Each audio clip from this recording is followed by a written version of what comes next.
Hello everyone, I am Shelo from PNU Catalonan and welcome to the first episode of Mga Ilaw ng Bayan, the stories of PNU Women Season 2. Please join me in welcoming Nix Ray. Hello po, ayan, isang maganda, mahulay at mapagpalayang umaga sa ating lahat. Ako po si Ray Martes. John Ray Martes talaga siya sa buo, pero I prefer calling dito sa loob ng uni na Tuesday na lang para medyo okay naman. Okay, noted po, next Tuesday. So let's proceed with our first question. What does being a woman mean to you and who are you as a woman? Ayun, dun muna sa unang tanong, no, para sa akin, no, yung pagiging babae kasi ay higit pa sa gampanin ng pagiging ina, kapatid, kaibigan sa ibang tao. Para sa akin, ang pagiging babae ay may katumbas na pagiging strong identity, pagkakaroon ng matatas na pananalig, and at the same time, malaking gampanin sa pagkakaroon ng mabuting kapakinabangan sa ibang tao. Para sa akin, ang pagiging babae ay tumatahak tayo ng mga pagbabago sa ating mga katawan o mga hormonal changes na umaangkop sa paglipas ng panahon. And I think na yung pagiging babae ay more than a physical aspect din. Napakamakabuluhang pagpapaliwanag kung ano nga ba ang pagiging isang babae at kung sino ka nga ba bilang isang babae. Sa kasunod na katanungan, who are the women or role models in general who have inspired you the most in your life and your career?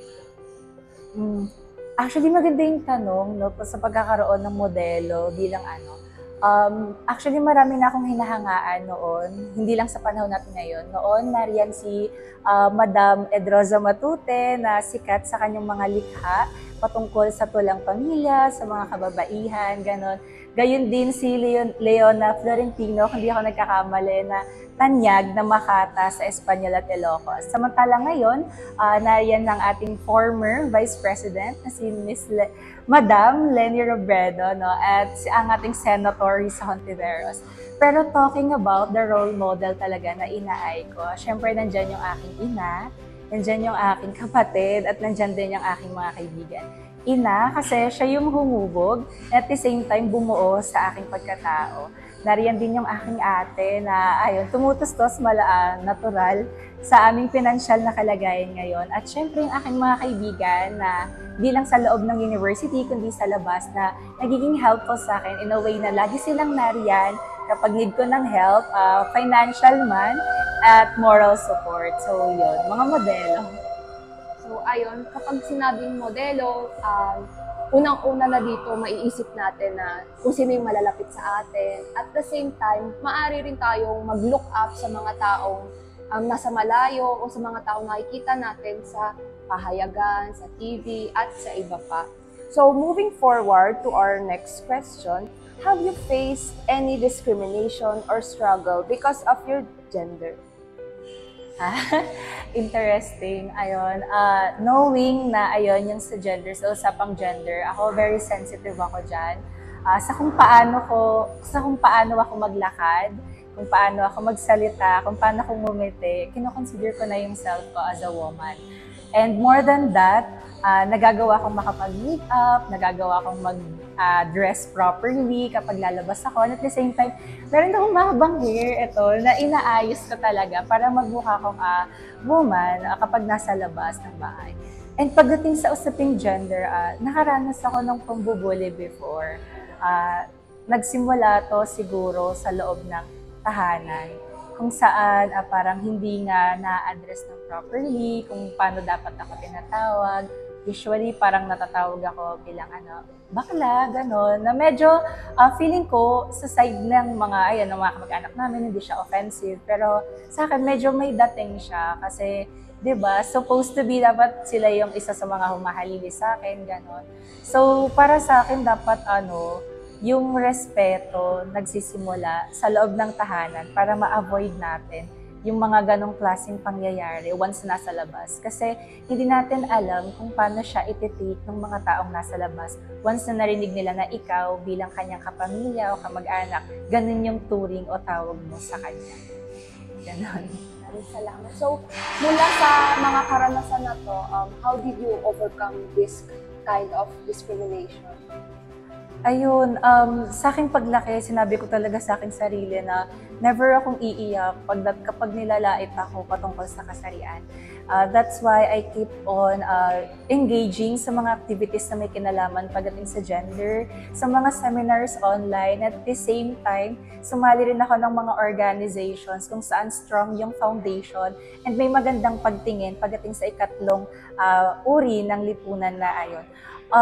First, ino-overcome ko siya in a way na hindi ako nagpapadala sa kung ano yung mga sinasabi sa akin ng tao. Bagamat maraming hindi sumasang-ayon sa kung paano ko i-present yung aking sarili sa harap nila or sa public, ganon. Still, hindi ako nagpapatalo sa kung anong sinasabi nila. Dinededma ko lang siya kasi naniniwala ako dun sa kasabihan na kapag dinedma mo, mauurat sila, and kapag natitrigger sila, hayaan na lang natin silang matrigger kasi sila rin naman yung, kumbaga nagba-backfire yung ines nila sa atin, ganon. So, hinahandle ko siya in a way na lagi kong sinasabi sa sarili ko na no matter what, valid ka. Kung ano man yung pinapakita ko sa yung sarili ko, kung paano ko pinapresent yung sarili ko sa harap ng ibang tao, okay yun. Kasi hindi man sumasang-ayon ng iba, marami namang nariyan para sa akin. Maraming salamat po. And as you have mentioned earlier, your experiences and your journey, how did this shape you to be an empowered woman? As an empowered woman, how can you empower other women? I think those experiences have led me for who I am today. Ayun, nakikita ng iba na kung sino ako ngayon, malaki daw yung pagbabago na nangyari sa akin bukod sa ng mga pagpapakita ko noon. And for me, being empowered is not about having a title. Ako ay may parang miyembro ng Katipunan ng Kabataan sa aming komunidad at hindi ko ginagamit yung plataforma na yon para lang sabihin na may title ako, ganun. Ginagamit ko yun para makagawa ng mga plataforma, ng mga proyekto na nagsusulong patungkol sa kasarian. Hindi lamang ito patungkol sa ikatlong uri ng kasarian na umiira sa lipunan, bagkus nakafocus din ito sa lahat ng gender, lalaki man o babae. Pagdating naman sa kung paano natin may empowered, no, yung ibang mga kababaihan, para sa akin, ginagamit ko kasi yung sarili ko bilang instrumento sa kung paano natin dapat impluwensya ng iba. Hindi naman lingid sa kaalaman natin na maraming nagsasuffer ngayon mentally and physically, gawa na rin siguro ng yung iba ay nag-enter ng relationship and yung iba ay nakakaranas ng mga abusive situations pagdating sa kanilang family or partners. And I think one of the best thing na mabibigay ko sa kanila, I know that you're always valid. Hindi ka isang babae, hindi ka lang babae, babae ka. May kakayahan ka meron kang kakayahan na kaya rin gawin ng iba, pero hindi na nasusukat yung worth mo as a person and as an individual woman. So lagi sana nating isipin na tayo bilang babae ay hindi lang basta-basta nag-aalaga ng mga anak or nagsusurrender pagdating sa ating mga partner someday. Tayo ay may malaking papel o gampanin sa lipunan na dapat na tinitingnan din ng pantay sa kung paano tinitingnan ang mga nasa ibang kasarian. At yun yung pinakamahalagang bagay na dapat tandaan natin, na tayo ay may halaga sa lipunan and at the same time tayo ay may kakayahan na magdulot ng isang pagbabago. Bilang isang leader estudyante at bilang isang tao na may boses na kayang magbigay inspirasyon para sa iba, ano ang isang payo o mensahe na iyong mabibigay sa lahat ng kababaihan? Ayun, kung meron man akong isang payo na ibibigay, no, siguro bilang isang leader estudyante, lagi nating inilalagay ang ating sarili sa posisyon kung saan nagbibigay ito sa atin ng sitwasyong alanganin. Naniniwala ako na tayo sa loob ng pamantasan ay meron tayong matatas na pananaw at may paniniwala tayong hinahawakan sa ating sarili.